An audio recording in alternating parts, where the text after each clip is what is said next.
laju orang-orang yang bosan akan menjadi lebih banyak daripada laju orang-orang yang subscribe gitu. Kan gitu, itu rumusan yang paling sederhananya. Ya ini juga sama aja, sama seperti hukum pasar gitu, dimana semakin banyak pemain semakin susah untuk bagi-bagi kue, jadi kuenya makin lama makin kecil.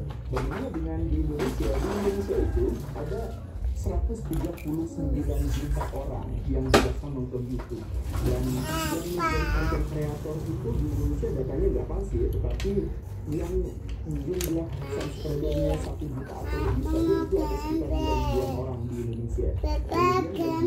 Kemudian yang jumlah subscribernya antara 10.000 sampai 50.000 itu ada sekitar 70 ribuan. Nah itu datanya gitu. Jadi kan berarti semakin banyak konten kreator semakin sedikit gue yang bisa dibagikan. Ya cari kertas sana. Bapak tak maaf dulu ya. Iya, minta ibu dulu sana.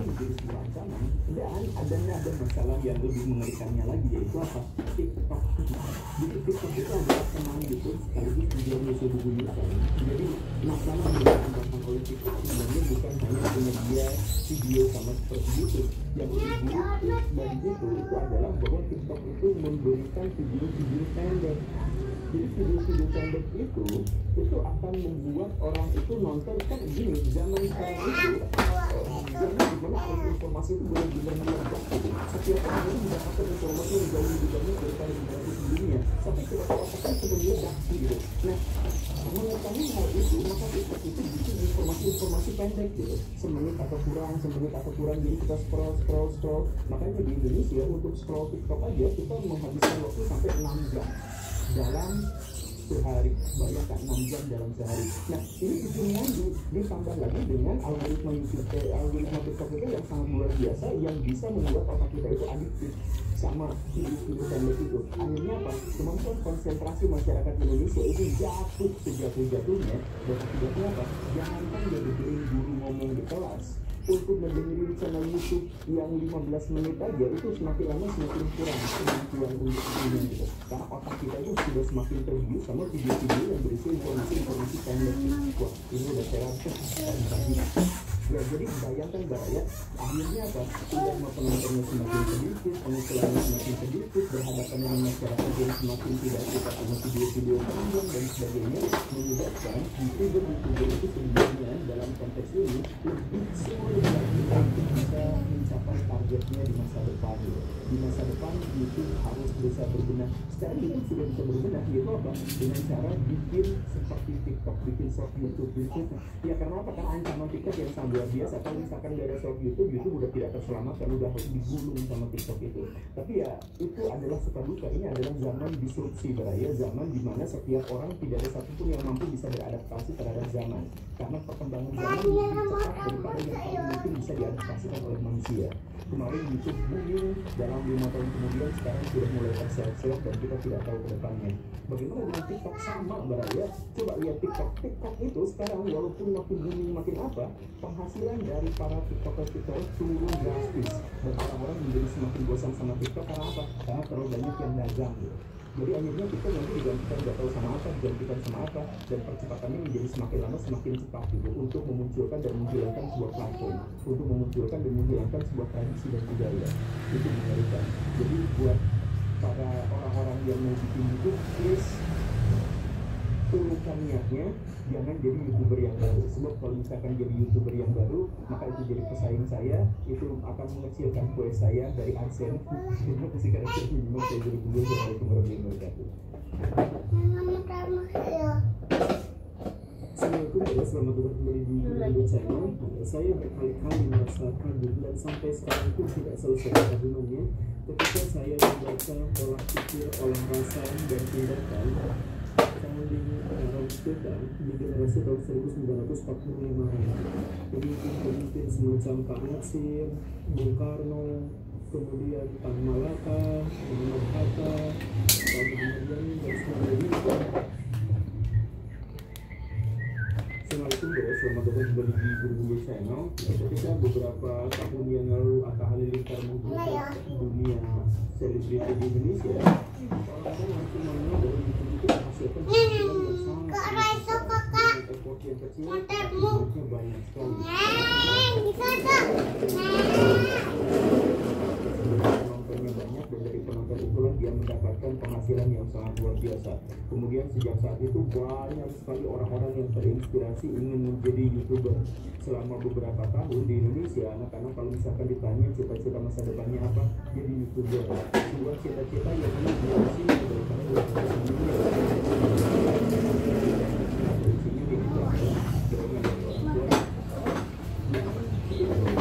menjadi semakin lagi ketika muncul di komisi di mana sendiri itu bikin konten biasa-biasa aja yang ngomong ya monolog seperti ini, tapi kemudian dia bikin podcast.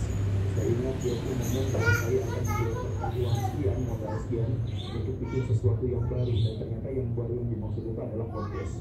Dan podcastnya Pak Deddy Komisa itu benar-benar menjadi sebuah fenomena sehingga banyak sekali YouTuber yang ngikutin caranya dia untuk bikin kontennya itu podcast yang semacam dan selebriti-selebriti di Indonesia juga akhirnya buka-buka konten yang seperti ya kita akan sambung bahwa dan salah satu orang yang paling menjadi simbol di dunia YouTube sampai sekarang. Ya, kita tidak menafikan ada orang-orang YouTuber yang sebelumnya seperti Pak Dika dan sebagainya, ya bukan seperti itu, tapi kita melihat bagaimana simbol-simbol yang kemudian membuat masyarakat itu terinspirasi dan langsung masuk ke dalam dunia per-YouTuber. Seperti itu, tergantung orangnya juga, tergantung kontennya juga. Hanya mengeluarkan sedikit effort itu sebenarnya agak harus disangkal dan sebagainya, dan bahkan sebuah stagnasi dan itu mengancam buat konten kreatornya maupun buat YouTube itu sendiri. Kita bisa bilang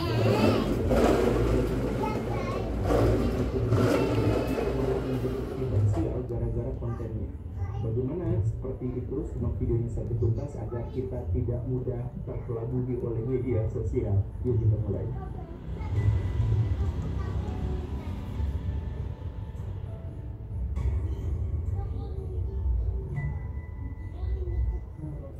Istri saya membuatkan channel Guru Gembul itu tahun 2019 agar saya tidak marah-marah di depan televisi atau saya tidak kemarahan saya atas situasi dan kondisi yang ada di sekitar saya pada waktu itu. Dan channel ini juga dibuat sebenarnya adalah membantu pembelajaran saya yang mengajar di beberapa sampai kemudian dia bikin podcast. Saya ingat dia itu ngomong bahwa saya akan menggelontorkan uang sekian, modal sekian untuk bikin sesuatu yang baru. Dan ternyata yang baru yang dimaksud itu adalah podcast. Dan podcastnya Pak Deddy Komisa itu benar-benar menjadi sebuah fenomena sehingga banyak sekali YouTuber yang ngikutin caranya dia untuk bikin konten, yaitu podcast yang semacam itu. Ya, dan selebriti di Indonesia juga akhirnya bisa mencapai konten. Ya, kita harus akui bahwa Pak Deddy Komisa dalam hal ini adalah salah satu pionir dari salah satu orang yang paling menjadi simbol dari dunia YouTube sampai sekarang. Ya, kita tidak menafikan ada orang-orang YouTuber yang sebelumnya seperti Pak Dika dan sebagainya, ya bukan seperti itu, tapi kita melihat bagaimana simbol-simbol yang kemudian membuat masyarakat itu terinspirasi dan langsung masuk ke dalam dunia per-YouTuber. Tapi harus kita akui bersama bahwa YouTube tidak seperti itu, bahwa dia menghasilkan banyak uang. Ya tergantung orangnya juga, tergantung kontennya juga. Bahwa dia misalkan hanya mengeluarkan sedikit effort itu sebenarnya agak harus disangkal dan sebagainya. Dan bahkan sekarang YouTube itu mengalami sebuah stagnasi dan itu mengancam buat konten kreatornya, bahkan buat YouTube itu sendiri. Kita bisa bilang bahwa sekarang banyak YouTuber yang berdarah-darah, banyak YouTuber yang malah menjadi ketiban sial gara-gara kontennya. Bagaimana seperti itu, simak videonya sampai tuntas agar kita tidak mudah terkelabui oleh media sosial. Yuk kita mulai.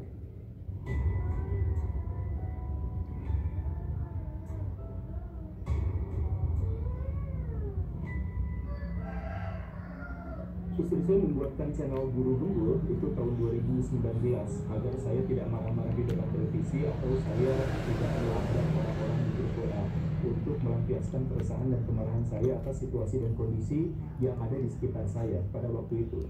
Dan channel ini juga dibuat sebenarnya adalah untuk membantu pembelajaran saya di kelas, karena pada waktu itu saya adalah seorang guru honorer yang mengajar di beberapa tempat yang menghabiskan waktu 68 jam dalam sepekan untuk mengajar, ditambah bisnis dan sebagainya untuk bayar utang, karena kondisi ekonomi pada waktu itu belum benar-benar baik. Pelanggan pertama saya itu adalah yang ART, saya ingat betul, itu bukan pelanggan pertama saya, tapi pelanggan pertama yang terus-terusan komen di channel saya itu adalah Ian ART. Saya nggak tahu sekarang dia di mana dan bagaimana, karena memang dia hanya komen-komen aja seperti itu tanpa silaturahim lebih lanjut lagi. Pada waktu itu juga ya tampilan video saya ya sejelek sekarang, atau bahkan sebenarnya lebih jelek lagi karena mic-nya juga belasan ribu harganya kalau nggak salah, atau bahkan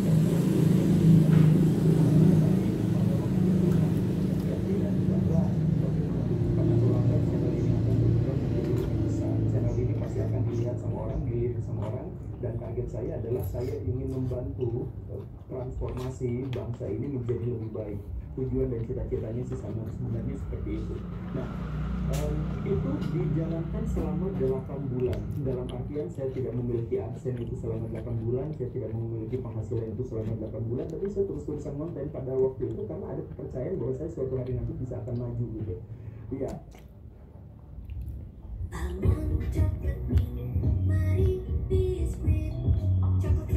Ya, ini penontonnya 100 orang sehari gitu ya, 200 orang, sebenarnya sudah sangat lumayan. Sampai kemudian ada satu video saya yang meledak, yaitu tentang Hindu Bali, yang itu sangat kontroversial karena di Bali kemudian itu dibicarakan di banyak forum, dan saya juga sampai akhirnya dibela oleh para pembesar Hindu. Dan kemudian tak lama setelah itu episode 87 itu booming, dan itu adalah video pertama saya yang mencapai 1 juta viewers. HP rusak semua. Tapi itu akhirnya ya terserah kamu lah, gak usah mainan HP. Dan sebagainya, dan akhirnya penonton saya menjadi lebih naik dan seterusnya. Naiknya sampai penonton hariannya itu yang hanya sekitar 7.000, 6.000-an sehari gitu ya. Itu juga sudah sangat luar biasa gitu. Nah, tapi kemudian ada lonjakan berikutnya ketika saya bikin video perbandingan antara sekolah Islam dengan sekolah Kristen. Itu kontroversial juga, tetapi lumayan menaikkan sampai penonton saya itu penonton tetapnya lebih banyak lagi gitu ya. Proses itu memang dijalani, dan satu catatan buat Baraya, kalau misalkan Baraya memang benar-benar pengen tahu bahwa saya bikin konten itu sebenarnya awal